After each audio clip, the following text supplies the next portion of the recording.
senior fantasy analyst Michael Fabiano last year. Maybe an outlier from Cam Newton from a fantasy perspective because we've seen what he's done in years prior. Right. What do you expect his value to be from here on out? Well, let's take a look at what he's done in his career, Dan. Before last year, he had finished no worse than 4th among quarterbacks in fantasy points.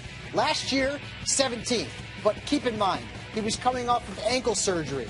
His entire core of wide receivers basically turned around. He had to gain a rapport with a whole new group.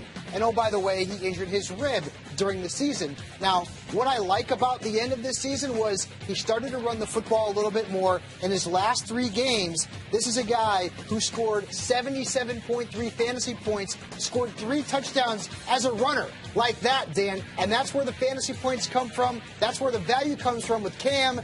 And I think, based on what he didn't do last year, he could be a very good fantasy value in drafts in 2015. I also like the fact that he's got 1 year under his belt with Kelvin Benjamin, who came out and played extremely well as a rookie. Now they added Devin Funchess as well to go along with Greg Olsen. So suddenly, Cam's got some weapons in that passing game that he maybe didn't have last year. He didn't have the rapport with last year either. So I think his value is rising, but he's not going to come off the board probably until the 6th or 7th round. At that point, he could be a pretty good bargain. I'll be curious to see what kind of addition Devin Funchess is to that offense. Right. He could be really good, Big but kid. Who knows what happens with the rookie wide receiver / tight ends. Yep. All right, never too early to sign up and get ready for fantasy football. That's right. You can sign up at NFL.com/fantasy. Mock drafts are open right now, so go out and practice. Practice makes perfect. Practice mock drafts. Let's do it.